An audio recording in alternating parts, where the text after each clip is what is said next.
So the story, as you know, starts with Adisu, our nephew who lives in Atlanta. This is his American family, and his grandmother, who's getting quite old in Ethiopia. So this Christmas we went to see he and his family in their home village with the idea to clean the water that they're drinking. This is what they were drinking. And we thought there had to be a simple and easy solution to filter this, and there was. When we got there, however, the government has already installed a hand-pumping well, which has a seemingly unlimited supply of clean, fresh water, which is fantastic. So they just fill up their 20-litre containers, put the containers on the back of a donkey, and take it home. And if they don't have a donkey, then they just use their white slave. There's a little bit of poetic justice in that for the African man. So then the question became, what other good cause can we put all our funds towards? And that's when we wrote to you all and said, here's this need that we've found with Hope for Children, Ethiopia, and we just wanted to show you some of the pictures and people and places where Hope for Children is operating. So I think the model is fantastic. You get a house mum, rent a house, and put 6 or 8 children in, and you effectively create a working family. They have chores, they go to school, they participate in all the activities in the street, they celebrate national holidays as any family would, which I think is a huge improvement over the traditional institution of the orphanage, and the UN thinks so too. They've done a lot of work with Winnie. So here's some of the children in the first group home that we went to. This is the one where they just had to send a girl home because the sponsorship had run out for this particular home.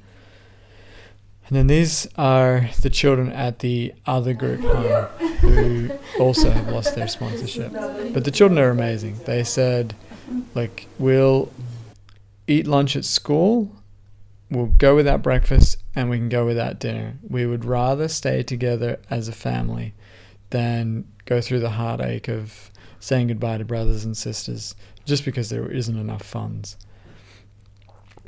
They're adorable kids. They are so polite, so well-mannered. They cling to each other as you would expect.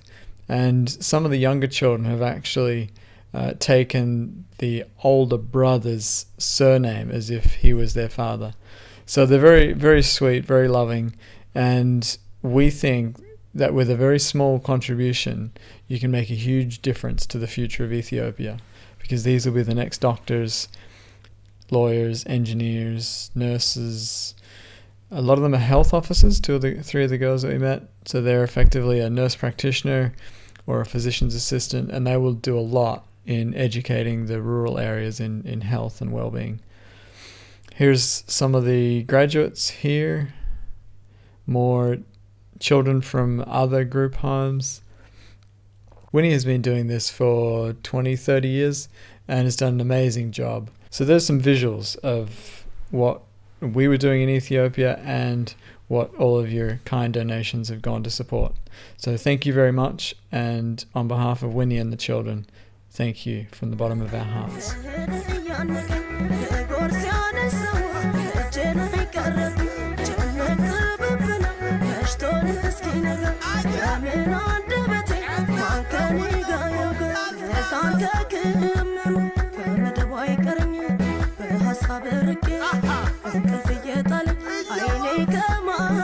I